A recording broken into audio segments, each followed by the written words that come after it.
शांति। ओम शांति। ओम शांति।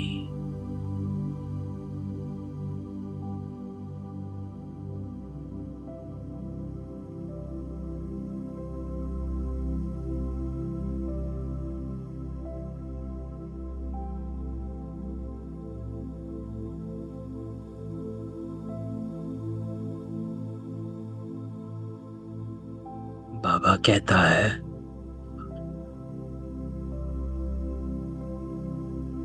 तुम यहाँ बैठे बैठे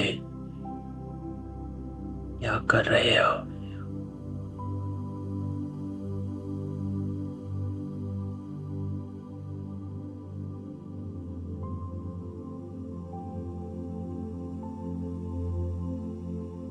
तुम यहाँ बैठे बैठे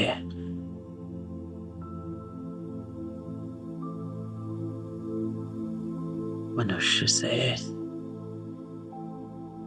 देवता बन रहे हो।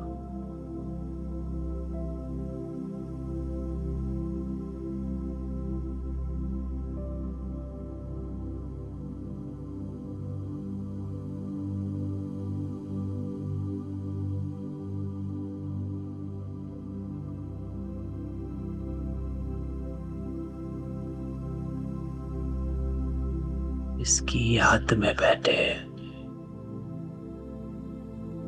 इसके सामने बैठे।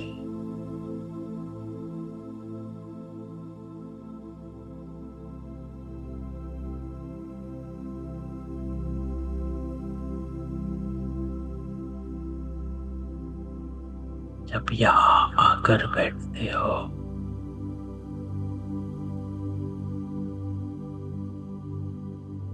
तो देह अभिमानी होकर बैठ।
ओम शांति।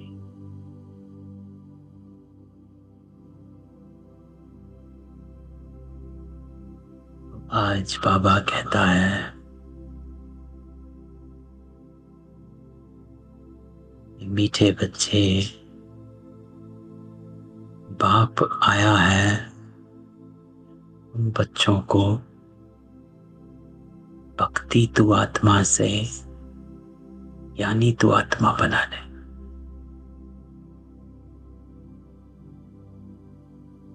अर्थात पतित से पावन बनाने। तो आज बाबा एक नए अंदाज से, एक नए एंगल से हमको समझाता है कि आप आत्मा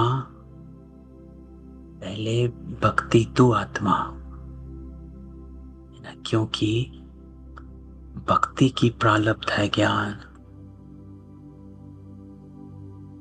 तो सबसे ज्यादा भक्ति भी हमने ही की है, इसीलिए आज उस भक्ति का बल ज्ञान बाबा ने दिया। है ना, जो है ना, आप ही पूज्य आप ही पुजारी। तो पहले पहले भक्ति हमने ही शुरू करी। तो भक्ति का भी अपना बाबा कहता रोल है। तो अब बाबा हमको भक्ति से निकाल ज्ञानी तो आत्मा बनाता है। और जब हम ज्ञानी तो आत्मा बन जाते हैं तो पावन बन जाते हैं। ज्ञानी तो आत्मा अर्थात मेरा हर संकल्प, कर्म और बोल ज्ञान के आईने पे देखकर, ज्ञान के दर्पण में देखकर हो रहा। संडे को बाबा ने कहा था, मैं तुमको दर्पण देता हूं। दर्पण दिया था संडे को बाबा ने, प्योरिटी की, रॉयल्टी का। ये रॉयल्टी का दर्पण बाबा कहता कि मैं तुमको देता हूं। तो अपने हर कर्म को इस दर्पण में देखना और उसकी रिफ्लेक्शन आपको आनी चाहिए। दर्पण में क्या होता है? रिफ्लेक्शन आती है। थोड़ा सा भी किचड़ा लगा हुआ हो चेहरे पर, आपको नजर नहीं आता है, दर्पण दिखाता है ना? दर्पण दिखाता है। तो इसी तरह बाबा कहता है, आपको अपना किचड़ा नजर नहीं आएगा जब तक अब आप ज्ञान के दर्पण में अपने को देखोगे नहीं। तो वो ज्ञान का दर्पण ही ज्ञानी तो आत्मा कहलाता है। प्रश्न आज बाबा कहता कि ज्ञानवान बच्चे किस चिंतन में सदा रहते हैं। तो कनेक्टेड है क्वेश्चन मुरली के सार से। ज्ञानी तो आत्मा अर्थात ज्ञानवान बच्चे। और अगर आप ज्ञानी तो आत्मा हो, ज्ञानवान हो, तो किस चिंतन में रहोगे? तो बाबा कहता है, चिंतन एक ही है कि मैं अविनाशी आत्मा हूं। ये शरीर विनाशी, मैंने 84 शरीर धारण किए, अब यह अंतिम जन्म है। आत्मा कभी छोटी बड़ी नहीं होती, है ना? ये चिंतन बाबा कहता है आपको चल रहा है कि आपको आत्मा का, परमात्मा की पहचान है। ये आत्मा कभी छोटी बड़ी नहीं होती, शरीर ही बड़ा छोटा होता। ये आंखें शरीर में हैं, लेकिन इनसे देखने वाली मैं आत्मा हूं। तो बाबा कहता है, मैं शरीर अलग, मैं आत्मा अलग। इस बात का पूरा पूरा ज्ञान ज्ञानवान बच्चों को रहता है कि मैं आत्मा इस शरीर द्वारा कर्म करा रही।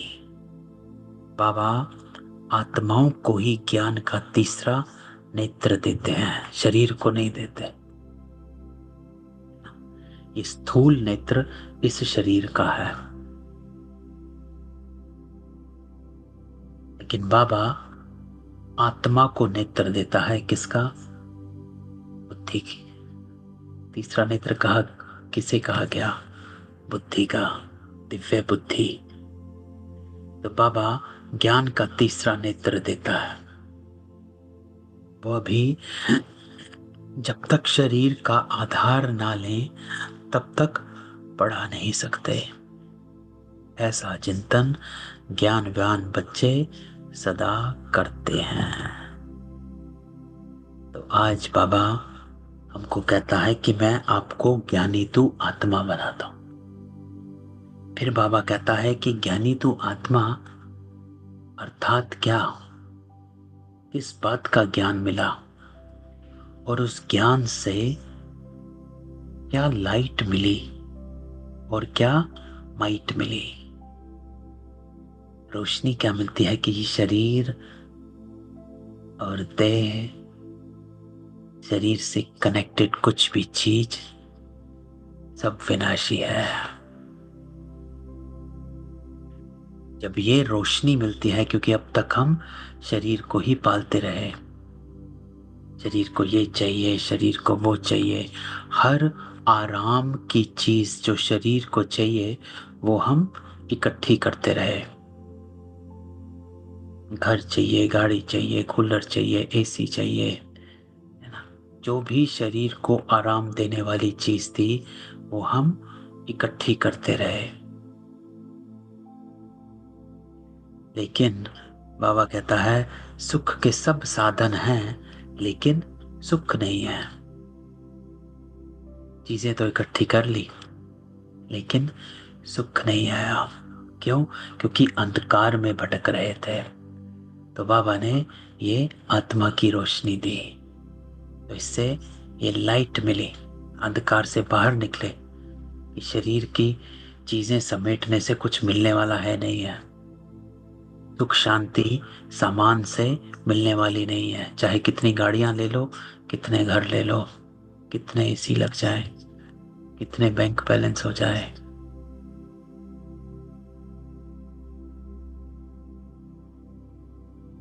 तो वो बाबा कहता वो तब मिलता जब आपको तीसरा नेत्र मिलता है कि कौन हो। तो बाबा कहता है कि ये ज्ञान आप बच्चों इस चिंतन में रहते हैं कि मैं कौन आत्मा और मेरे में 84 जन्मों का पार्ट ढूंढा है। ओम शांति। ये किसने कहा, है ना। आज बाबा की पहली लाइन ही ज्ञानी तू आत्मा, जो मुरली का आधार है आज का, उसी के ऊपर है। ये किसने कहा? तो बाबा ध्यान खिंचवाता है। बाबा ध्यान खिंचवाता आत्मा ने। ये ओम शांति किसने कहा? शरीर ने नहीं कहा, आत्मा ने कहा, शरीर द्वारा। करनहार कौन, करावनहार कौन? तो अविनाशी आत्मा ने कहा शरीर द्वारा।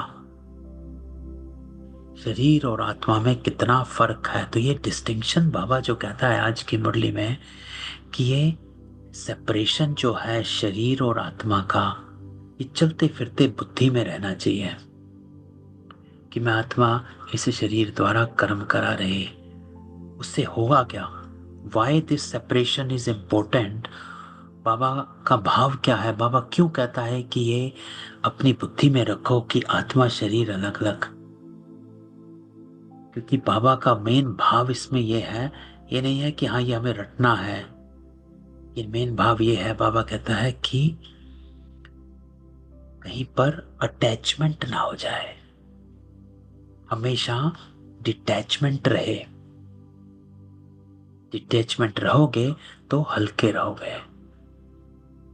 तो ये पुरुषार्थ करने का प्रारब्ध ये है, हल्कापन। अगर हल्कापन नहीं है तो आपका पुरुषार्थ सही नहीं है।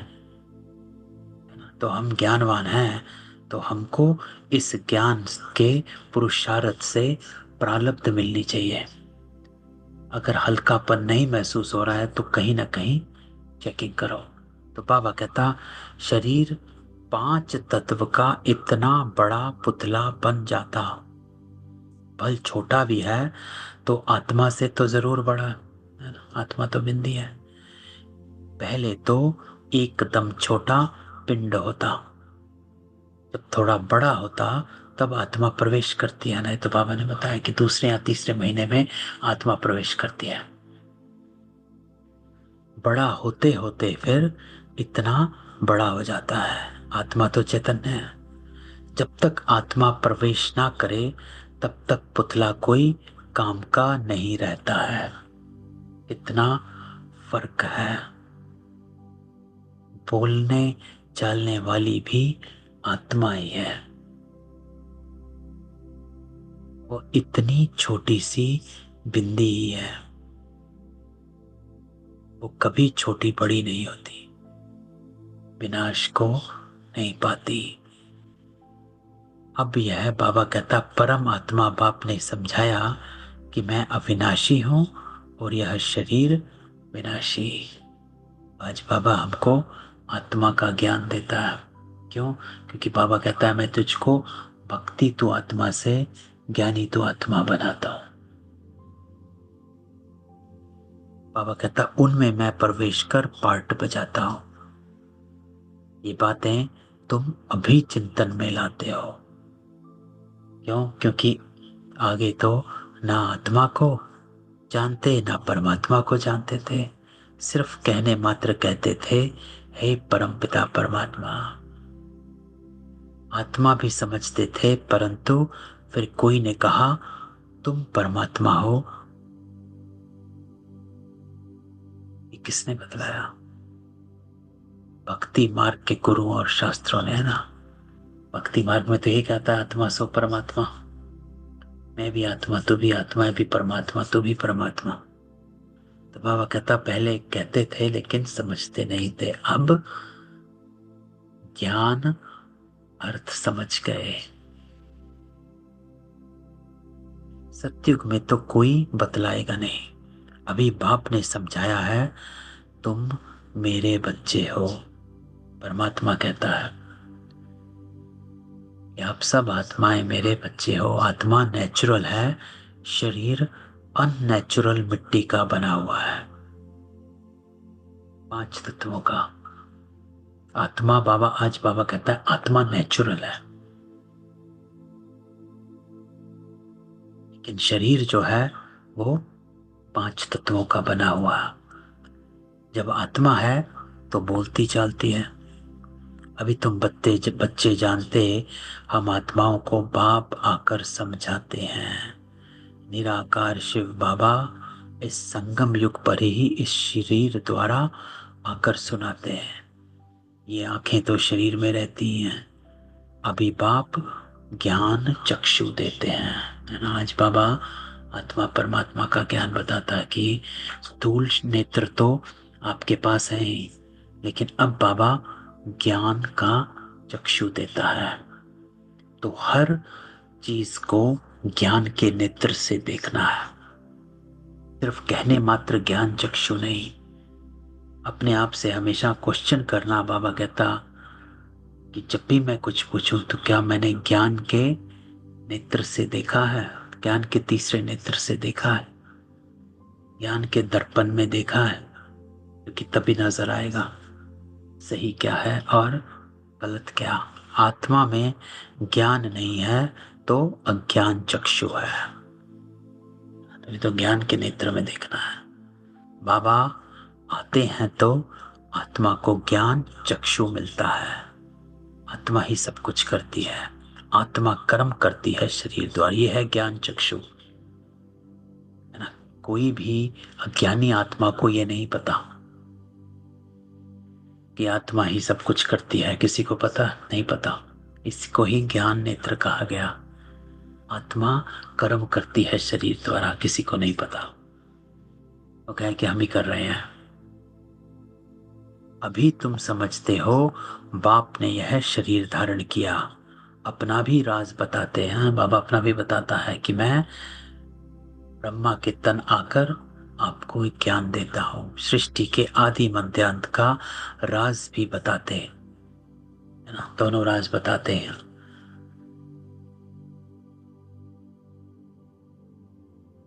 आत्मा का और परमात्मा का, पूरे सृष्टि चक्र का, सारे नाटक का भी नॉलेज देते हैं,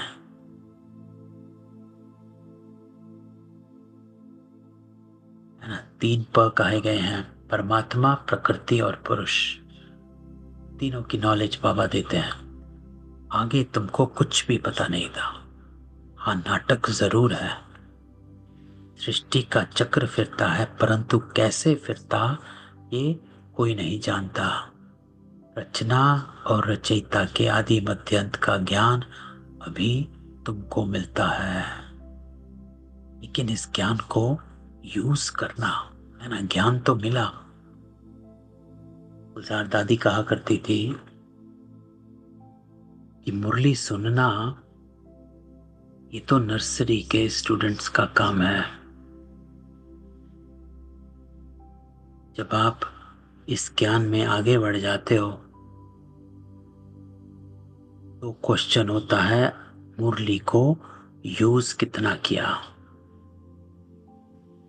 तो ये बाबा जो कहता है कि ये ज्ञान आदि मध्य अंत का अभी तुमको मिलता है, तो ज्ञान तो मिल गया। रोज मुरली में बाबा यही ज्ञान देता है, समझ तो आ गया। लेकिन हम इस ज्ञान को अपने दिनचर्या में, अपने कर्मों में, अपने व्यवहार में, अपनी अवेयरनेस में कितना यूज करते हैं, उसको ज्ञानी तू आत्मा कहा गया। कि मैं आत्मा, ज्ञानी तू आत्मा बन गई, है ना। ज्ञानी तो आत्मा है, भक्ति तो आत्मा है, विकारी तो आत्मा है, पतित आत्माएं हैं।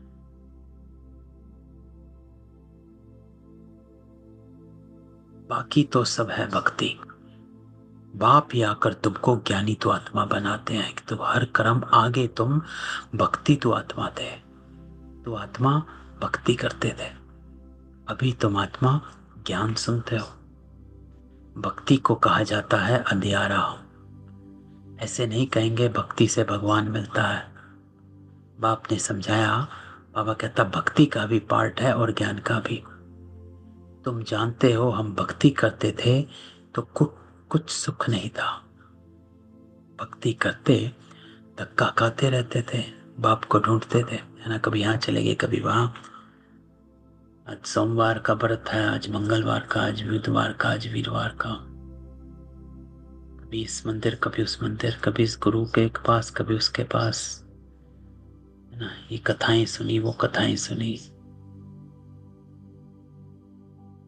तो वही करते रहते थे, repetition, every day same thing, है ना। बहुत भक्ति की हमने भी, रोज एक ही चीज करते थे, लेकिन प्राप्ति नहीं थी।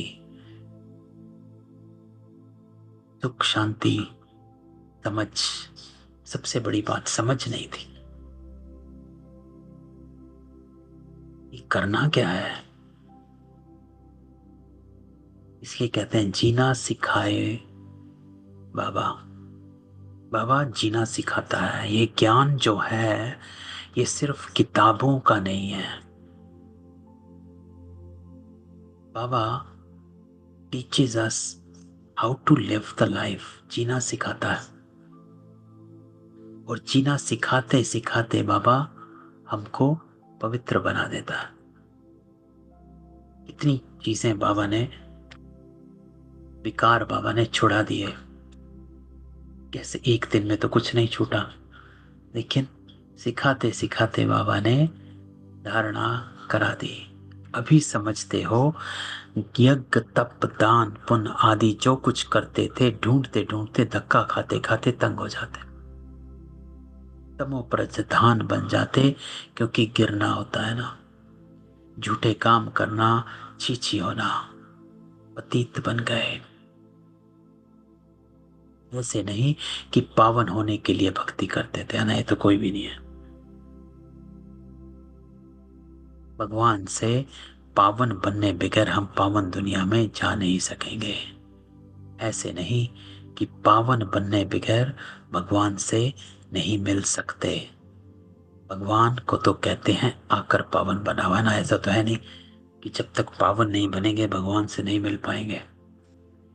क्योंकि अगर भगवान पावन बनाने वाला ही भगवान है, बाबा कहता है, तो उसके मिले बिना पावन बनोगे कैसे, है ना। इंपॉर्टेंट बात है समझने की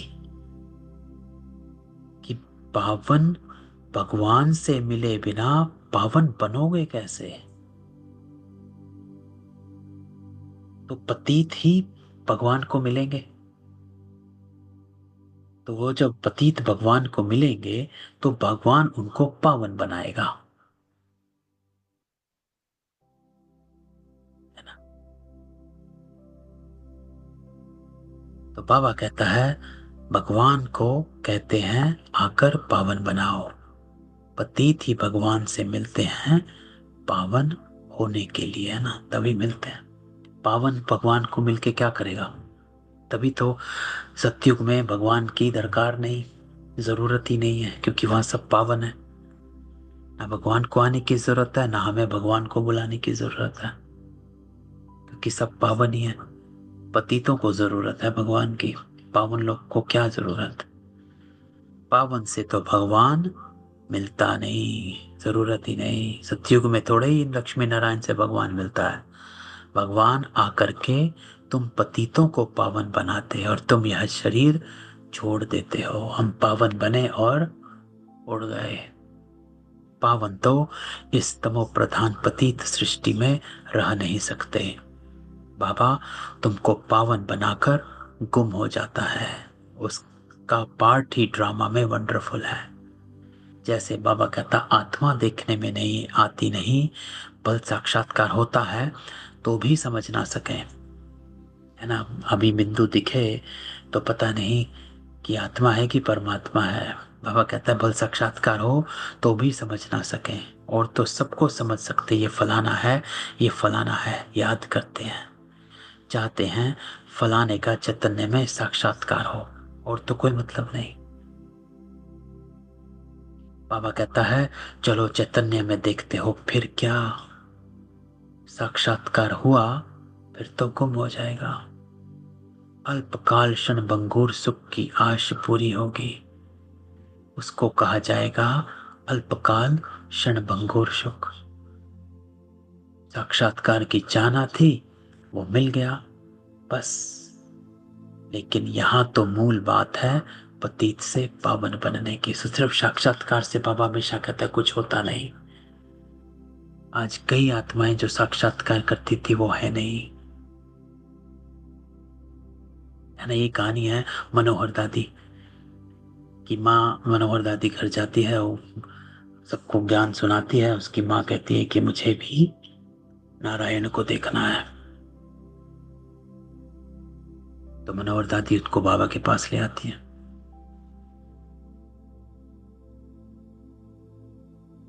तो आती है ज्ञान सुनने बाबा के पास, और उनको साक्षात्कार हो जाता है विष्णु का।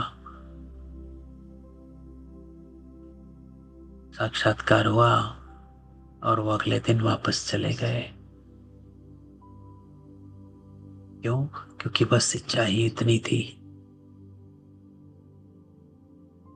वही बाबा कहता है साक्षात्कार की चाहना थी, वो मिला, फिर क्या। लेकिन यहां बनना है। पावन बनेंगे तो देवता बन जाएंगे, अर्थात स्वर्ग में चले जाओगे। तो शास्त्रों में तो कल्प की आयु लाखों वर्ष लिख दी। समझते हैं कलयुग में अजुन 40,000 वर्ष पड़े हैं।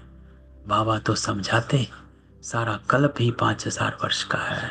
तो मनुष्य अध्याय में बाबा कहता है बाकी सब अध्याय में इसी को ज्ञानी तो आत्मा कहा गया, कि आपको पता है रोशनी में हो।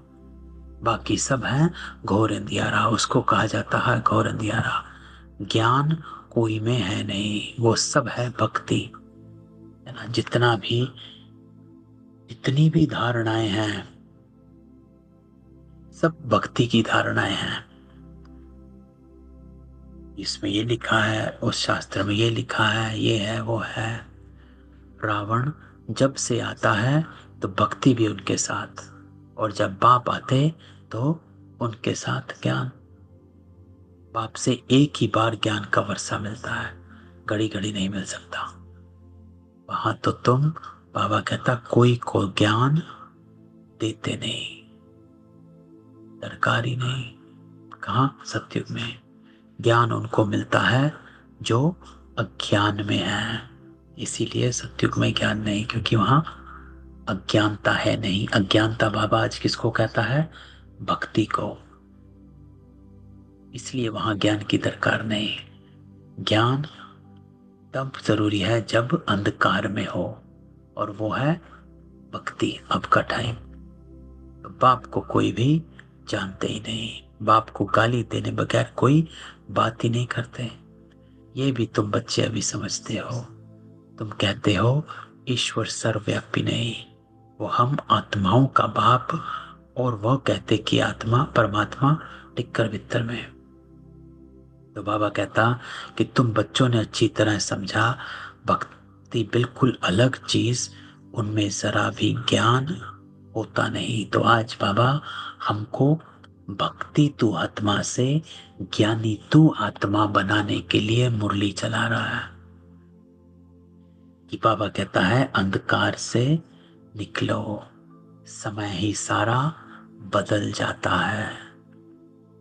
हम ज्ञान में आए, हमारा युग बदल गया।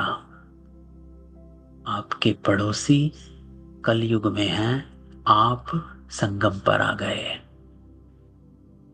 आपके घर वाले जो भी ज्ञान में नहीं, वो सब कलयुग में हैं, लेकिन आप संगम पर आ गए। युग बदल गया। भगवान का भी नाम बदल जाता है और फिर मनुष्यों का भी नाम। पहले कहा जाता है देवता, फिर क्षत्रिय, वैश्य, शूद्र। कल भी बाबा ने कहा था विराट का चित्र एकदम सामने होना चाहिए। वो देवी गुणों वाले मनुष्य हैं, देवी गुण भी होने चाहिए। तो बाबा हमेशा इस बात को करता है कि देवता बनना अर्थात दैवी गुणों को इमर्ज करना। बाबा कहता वो हैं दैवी गुणों वाले और ये हैं आसुरी गुणों वाले। बिल्कुल चीची। गुरु नानक ने भी कहा शंख चोर। मनुष्य कोई ऐसा कहे तो उनको झट कहेंगे तुम ये क्या गाली देते हो, परंतु बाप कहते हैं ये सब आसुरी संप्रदाय है। तुमको क्लियर कर समझाते हैं कि वो रावण संप्रदाय और यह राम संप्रदाय दोनों अलग अलग हैं। गांधी भी कहते थे हमको राम राज्य चाहिए। राम राज्य में सब निर्विकारी हैं, रावण राज्य में हैं सब विकारी। बाबा कहते हैं इनका नाम ही है वैशाल्य। तो कितने नाम है रावण राज्य के? बाबा कहता वैशाल्य, रौरव नरक। इस समय के मनुष्य विषय वैतरणी नदी में पड़े हैं, है ना। ये सब गरुड़ पुराण के शब्द हैं। रौरव नरक, विषय वैतरणी नदी, है ना। सब उसमें गरुड़ पुराण अगर पढ़ा हो उसमें सब यही सब बताया गया है कि ऐसी नदी में फेंक देते हैं जहां बिच्छू डंक मारते हैं। ये गरम तेल में आपको डाला जाता है, ऐसे ऐसे उसमें लिखा हुआ है। मनुष्य आदि जानवर सब एक समान, मनुष्य की कोई भी महिमा नहीं है। 5 विकारों पर तुम बच्चे जीत पाकर मनुष्य से देवता पद पाते हो। यह है हमारी महिमा। 5 विकारों पर जीत पा, मनुष्य से देवता बने, बाकी सब खत्म हो जाते हैं। बाकी सब अपना परम धाम चले जाते हैं। देवताएं सतयुग में रहते थे, अभी इस कल युग में असुर रहते हैं। असुरों की निशानी क्या? बाबा कहता 5 विकार। देवताओं को कहा जाता है संपूर्ण निर्विकारी, तो ये बनना है। बाबा कहता है ना। पहले बाबा ने क्या कहा हमें? भक्ति तू आत्मा से ज्ञानी तू आत्मा बनो। फिर दूसरी लहर में बाबा क्या कहता है कि अब ज्ञानी तो आत्मा बने, अब आप दैवी गुण धारण करो, संपूर्ण निर्विकारी बनो, 5 विकारों पर विजय प्राप्त कर मनुष्य से देवता बनो। ये है हमारा लक्ष्य है। तो लक्ष्य और लक्षण को समान बनाओ।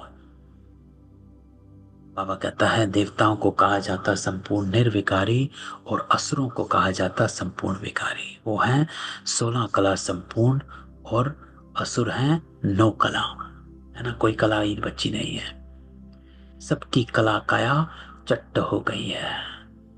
अब यह बाप बैच बच्चों को समझाते हैं।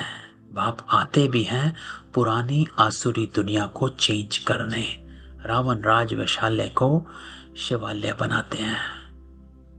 उन्होंने तो यहाँ ही नाम रख दिए, त्रिमूर्ति हाउस, त्रिमूर्ति रोड। आगे थोड़े ये नाम थे। अब होना क्या चाहिए? बाबा कहता ये सारी दुनिया किसकी है? क्या होना चाहिए? परमात्मा की है ना। बाबा कहता परमात्मा की दुनिया है जो आधा कल्प पवित्र और आधा कल्प अपवित्र रहती है। क्रिएटर बाबा को कहा जाता है, तो उसकी है दुनिया हुई। बाबा कहता है, बाबा समझाते मैं ही मालिक हूं, फादर, क्रिएटर, डायरेक्टर, सृष्टिकर्ता, भाग्य विधाता परमात्मा है, बाबा है, ऑलमाइटी अथॉरिटी है। देखो एक परमात्मा हमसे बात कर रहा है, और वो सिर्फ हमसे बात करता है क्योंकि बाबा कहता है आप वो ही आत्माएं हो जो सत्युग की आत्माएं हो, चुनी हुई आत्माएं हो, कोटों में कोई हो। आपको अपनी पहचान नहीं है। क्यों? क्योंकि आप अभी साधारण मनुष्य तन में हो, साधारण नाम रूप में हो, है ना। तो बाबा कहता मैं बीज रूप चैतन्य ज्ञान का सागर हूं, मेरे में सारा ज्ञान है और कोई में नहीं है। तुम समझ सकते हो इस सृष्टि चक्र के आदि मध्य अंत का नॉलेज बाप में ही है, बाकी सब कपोड़े। मुख्य कपोड़ा बाबा कहता बहुत खराब है, जिसके लिए बाप उलाहना देते हैं। वो क्या? बाबा हमेशा कहता है, बाबा एक ही ग्लानी है जो बाबा कहता है कि सबसे बड़ी है, वो कि मेरे को सर्वव्यापी कहते हैं कि तुम मुझे टिक्कर बित्तर कुत्ते बिल्ली में समझ बैठे हो, तुम्हारी क्या दुर्दशा हो गई। बाबा कहता है कि मैं हर जगह कैसे भाई, मैं तो एक ही बार आता हूं, और जब मैं आता हूं मेरा एक कर्तव्य है, मैं वो करता हूं। I come here to give you the knowledge of you, who you are, who your father is, and where you belong.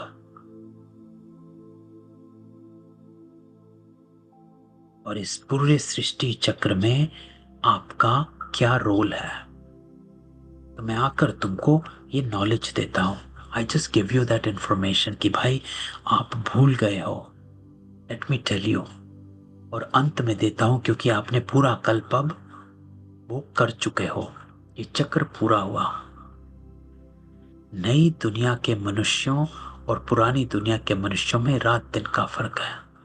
बाबा कहता कि आधा कल्प से लेकर अपवित्र मनुष्य पवित्र देवताओं को माथा टेकते हैं, है ना। वापस से माथा टेकना शुरू हो जाते हैं। ये भी बच्चों को समझाया। पहले पहले पूजा होती है शिव बाबा की, है ना। ये इंपॉर्टेंट है। तभी तो हम भक्ति तू आत्मा है कि पहले भक्ति हमने ही शुरू करी, है ना। पहली पहली भक्ति हमने ही शुरू करी, और वो भी शिव बाबा की। जो शिव बाबा ही तुमको पुजारी से पूज्य बनाते हैं। रावण तुमको पूज्य से पुजारी बनाता। फिर बाप ड्रामा प्लान क्यों हम पूज्य, रावण तुमको पूज्य से पुजारी बना देता है ना। कि जैसे ही हम द्वापर में आए दुख होना शुरू हो गया, जैसे ही दुख होना शुरू हुआ हम पुजारी बन गए। तो रावण ने हमको पुजारी बना दिया। अगर हम पूज्य रहते तो हमें पुजारी बनने की जरूरत नहीं थी, लेकिन हम नीचे गिरते गए। फिर बाप ड्रामा प्लान अनुसार तुमको पूज्य बनाता है। तो जैसे रावण ने हमको पुजारी बना दिया, तो बाबा कहता है अब मैं तुमको वापस पूज्य बनाता हूं। रावण आदि बाबा कहता है ये सब नाम तो है ना। दशहरा जब मनाते तो कितने मनुष्यों को बाहर से बुलाते, परंतु अर्थ कुछ नहीं समझते। देवताओं की कितनी निंदा करते हैं। ऐसी बातें तो बिल्कुल है नहीं। जैसे कहते हैं ईश्वर नाम रूप से न्यारा है, अर्थात नहीं है, वैसे यह जो कुछ खेल आदि बनाते हैं वे कुछ भी है नहीं, है ना। बाबा कहते हैं बाहर से बुलाते हैं, रामलीला करते हैं, इधर उधर बातें करते हैं, ऐसा कुछ होता ही नहीं है। ये सब है मनुष्यों की बुद्धि। मनुष्य मत को आसुरी मत कहा जाता। यथा राजा रानी तथा प्रजा, तो जैसे राजा रानी है वैसे ही मनुष्य, वैसे ही प्रजा है, सब ऐसे बन जाते हैं। तो बाबा कहते हैं सब यहाँ एक जैसे बन जाते, सब एक जैसे हैं, है ना। कहाँ भी जाओ सब एक जैसी ही बातें करते हैं। इसको कहा जाता है डेविल वर्ल्ड। आज बाबा कहता है इसको कहते हैं डेविल वर्ल्ड। सब एक दो को गाली देते रहते हैं।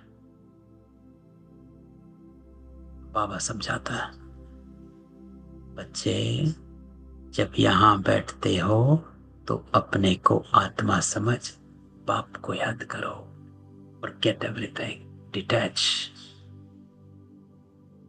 चारों तरफ से बुद्धि को डिटैच कर लो। बाबा कहता है जब यहां बैठते हो तो बाहर का कोई भी ख्याल आने ही ना दो। क्यों? आसुरी दुनिया है, आसुरी मतें हैं, सब घोर अंधियारे में भटके हुए हैं। आपको बाबा ज्ञानी तू आत्मा बना रहा है, उजियारे में ला रहा है। तुम अज्ञान में थे तो परमात्मा को ऊपर में समझते थे, लेकिन अभी जानते हो, ज्ञान में आए तो जानते कि बाप यहाँ आया हुआ है, तो तुम ऊपर में नहीं समझते हो। तुमने बाप को यहाँ बुलाया है इस तन में। आज बाबा सम्मुख बैठ मुरली सुनाता है कि ब्रह्मा तन में बाबा आता और तुमको बैठकर सुनाता है। तुम जब अपने अपने सेंटर्स पर बैठते हो तो समझेंगे शिव बाबा मधुबन में इनके तन में है ना। आज बाबा कहता है कि समझो, याद करो। भक्ति मार्ग में तो परमात्मा को ऊपर ही मानते थे ना, कहते थे ऊपर ही है, ऊपर वाला ये भगवान।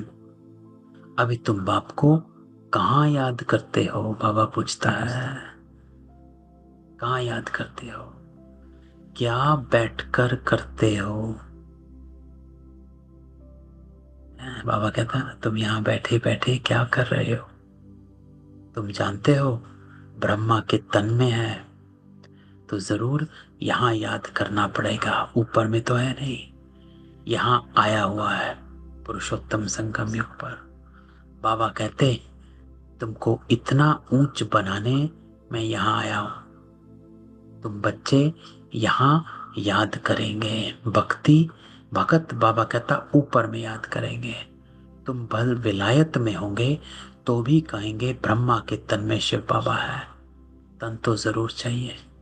कहाँ भी तुम बैठे होंगे तो जरूर बाबा कहता है यहाँ याद करेंगे। तो बाबा कहता है कि बाप और दादा दोनों को याद करना है कि शिव बाबा है, लेकिन ब्रह्मा तन में आकर आज बाबा कहता है दोनों बाप दादा को याद करो। ब्रह्मा तन में आकर हमको ज्ञानी तो आत्मा बनाता है, नहीं तो ज्ञानी तो आत्मा नहीं बना पाएगा। तो ब्रह्मा के तन में ही याद करना पड़े।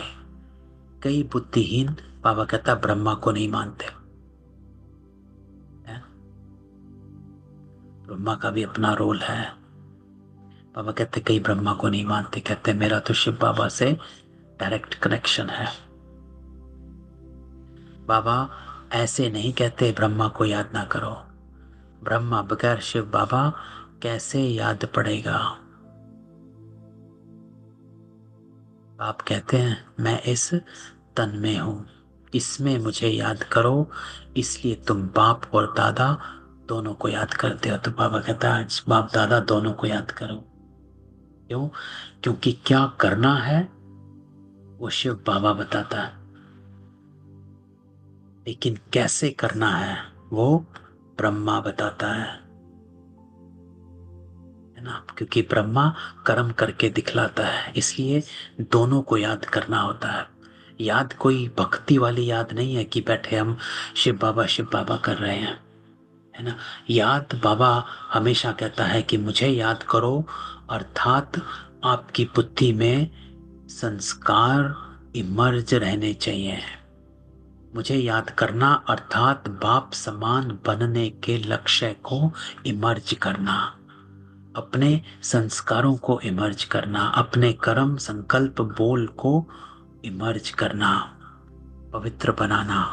बुद्धि में यह ज्ञान है, इनकी अपनी आत्मा है। शिव बाबा का तो अपना शरीर नहीं है। बाप ने कहा मैं इस प्रकृति का आधार लेता हूं। तो बाप बैठ सारे ब्रह्मांड और सृष्टि के आदि मध्यांत का राज समझाता, और कोई ब्रह्मांड को जानते ही नहीं। बाबा कहता है ब्रह्म जिसमें हम और तुम रहते हो, सुप्रीम बाप, नॉन सुप्रीम आत्माएं रहने वाली उस ब्रह्म लोक शांति धाम की हैं। तो बाबा कहता कि बाबा यहां पर आकर सारे सृष्टि का राज समझाता है। शांति धाम बहुत मीठा नाम है। ये सब बातें तुम्हारी बुद्धि में है। इसी को ज्ञानी तो आत्मा कहा गया। हम असुल के रहवासी ब्रह्म मह तत्व के हैं, है ना, वहां के रहने वाले हैं, जिसको निर्वाण धाम वानप्रस्थ कहा जाता है। ये बातें अभी तुम्हारी बुद्धि में है ना। बुद्धि में ये बात है कि हम मूल परम धाम के रहने वाले हैं, अर्थात I am a soul and I belong to परम धाम। जब मैं व्हेन आई बिलोंग टू परम धाम, तो उससे हुआ क्या? इस ज्ञान से माइट क्या मिली? माइट ये होती है कि इस ज्ञान से मुझे समझ आती है कि डिटैचमेंट, कि यहां इस लोक का कुछ भी मेरा नहीं। When I go back alone,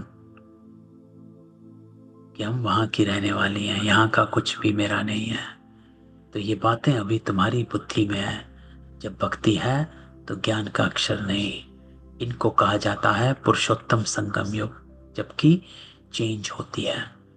पुरानी दुनिया में असुर रहते, नई दुनिया में देवताएं। तो उनको चेंज करने लिए बाप को आना पड़ता है। क्यों? क्योंकि बाबा कहता नई दुनिया आने वाली है, तो आपको चेंज होना है। सतयुग में तुमको कुछ भी पता नहीं रहेगा। अभी तुम कलयुग में हो तो भी कुछ पता नहीं है। बाबा कहता जब नई दुनिया में होंगे तो भी इस पुरानी दुनिया का कुछ पता नहीं होगा। अभी पुरानी दुनिया में हो तो नई का मालूम नहीं है। जब बाबा कहता यहां होते हो तो वहां का पता नहीं, जब वहां होते हो तो यहां का पता नहीं। नई दुनिया कब थी पता नहीं, वो तो लाखों वर्ष कह देते हैं। तुम बच्चे जानते हो बाप इस संगम युग पर ही कल्प कल्प आते आकर इस वैरायटी झाड़ का राज समझाता है, और ये चक्र कैसे फिरता ये भी तुम बच्चों को समझाते हैं। तुम्हारा धंधा ये है, बाबा कहता है समझाने का। अब एक एक को समझाने से तो बाबा कहता बहुत टाइम लग जाए, इसलिए अभी तुम बहुतों को समझाते हो, बहुत समझते हैं। तो ये मीठी मीठी बातें फिर बहुतों को समझानी है। तुम प्रदर्शनी आदि में समझाते हो ना, अब शिव जयंती पर और भी अच्छी रीति बहुतों को बुलाकर समझाना है। तो बाबा सर्विस की युक्ति भी बताता है। बाबा कहते हैं समझाओ कि खेल, ये सृष्टि चक्र एक खेल है, खेल की ड्यूरेशन कितनी है, तुम एक्यूरेट बताएंगे। ये टॉपिक्स हुई, हम भी यह समझाएंगे। तो तुमको बाप समझाते हैं ना, जिससे तुम देवता बन जाते हो। तो तुम यहाँ, बाबा कहता है ये ज्ञान है ही देवता बनने का। There is no other reason to study. कोई और मतलब नहीं है मुरली पढ़ने का। अगर देवता नहीं बनना है तो मुरली पढ़ने की जरूरत नहीं, बाबा कहता। और मुरली पढ़ रहे हो तो देवता बनना जरूरी है, नहीं तो टाइम वेस्ट हो रहा है। बाबा कहता है तुमको बाप समझाते हैं जिससे तुम देवता बन जाते हो। जैसे तुम समझकर देवता बनते हो वैसे औरों को भी बनाते हो। तो बाप ने हमको यह समझाया, हम किसकी गिलानी आदि नहीं करते हैं। हम किसकी गिलानी नहीं करते, हम सीधा ज्ञान बताते हैं, हम बतलाते हैं। ज्ञान को सद्गति मार्ग कहा जाता है। एक सतगुरु ही है पार करने वाला। ऐसी ऐसी बाबा कहता मुख्य पॉइंट्स निकाल कर समझाओ। ये सारा ज्ञान बाबा के सिवाय कोई दे नहीं सकता।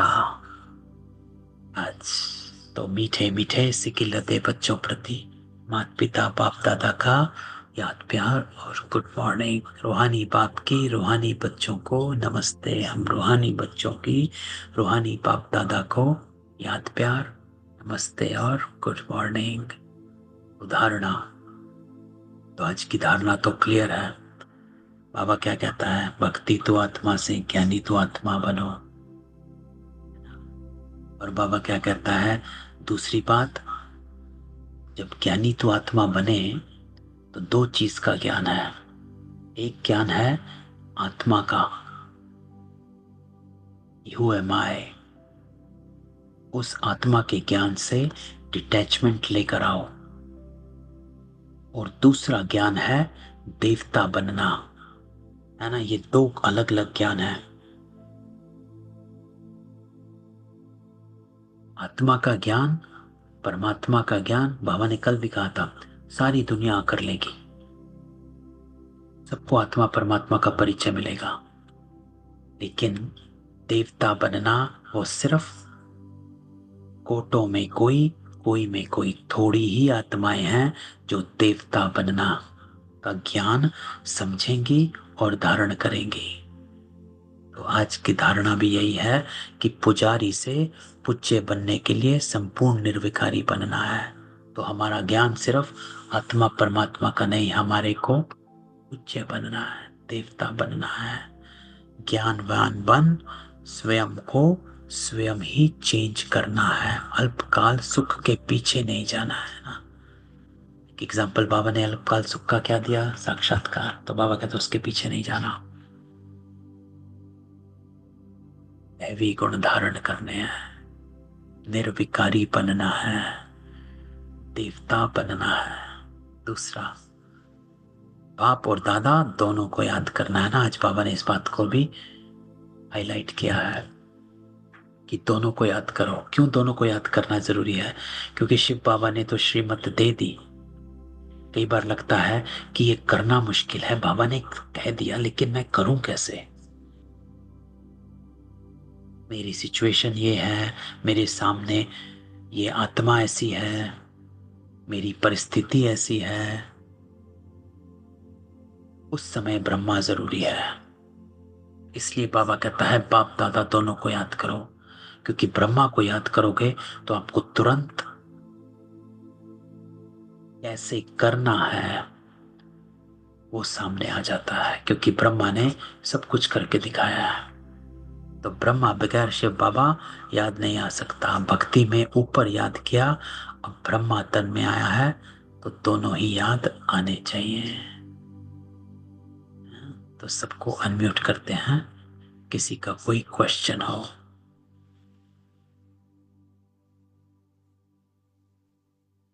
तो आज की मुरली में बाबा दो बातें, यानी दो आत्मा, ज्ञान आत्मा में आत्मा, डिटैचमेंट, और दूसरा यहाँ बाबा कहता है क्यों बैठे हो, क्यों आए हो, तुम यहाँ देवता बन रहे हो।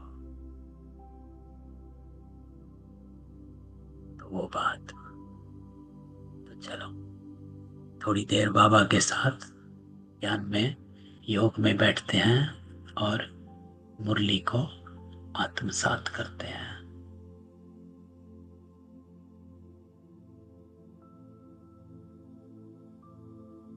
तो हिस्ट्री हॉल में चलते हैं।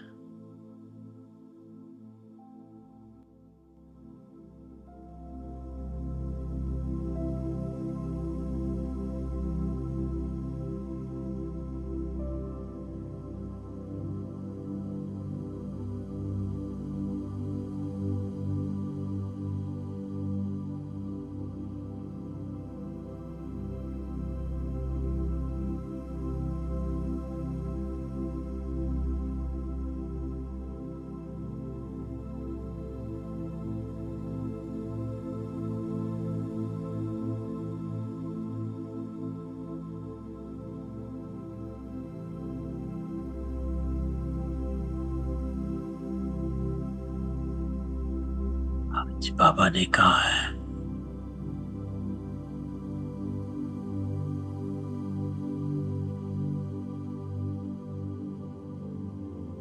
यानी तू आत्मा बन,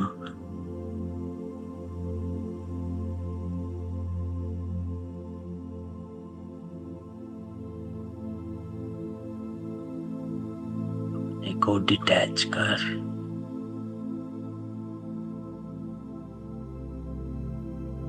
मैं कौन,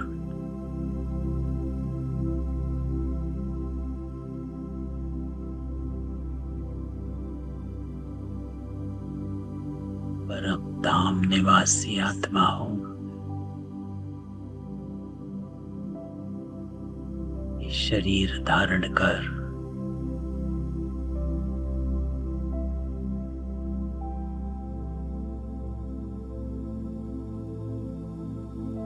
इस जन्म का पार्ट प्ले कर रही हो।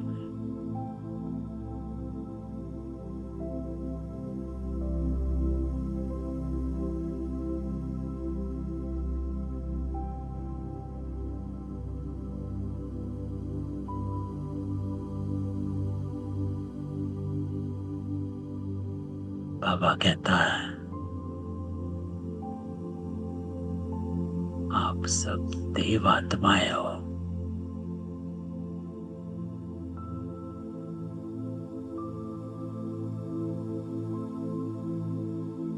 देवी गुणों को अपने कर्म में,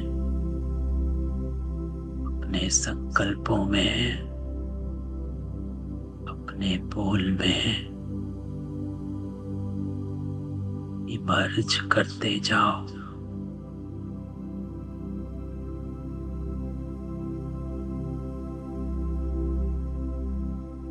इसी को ज्ञानी तू आत्मा कहा जाए।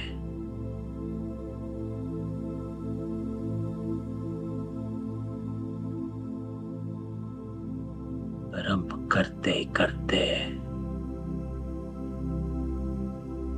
देवता बन जाओगे।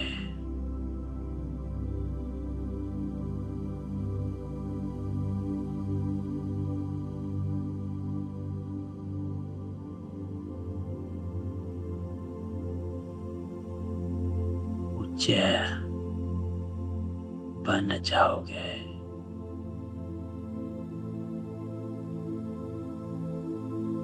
ज्ञानवान बन,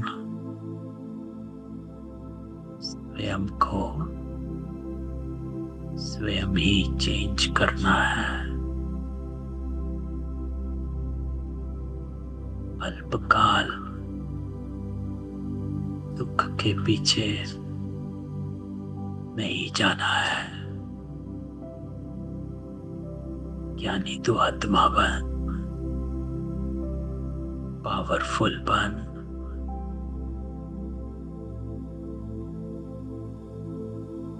शिव बाबा आज बैठ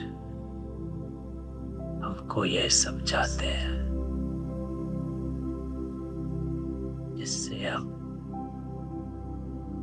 देवता बन जाते हैं। ओम शांति।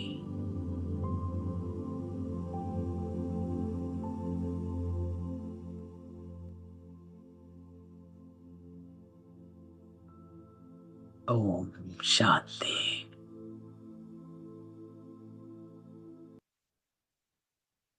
चलो, कल मिलते हैं बाबा की क्लास में। ओम शांति। ओम शांति भाई। ओम शांति दिनेश भाई।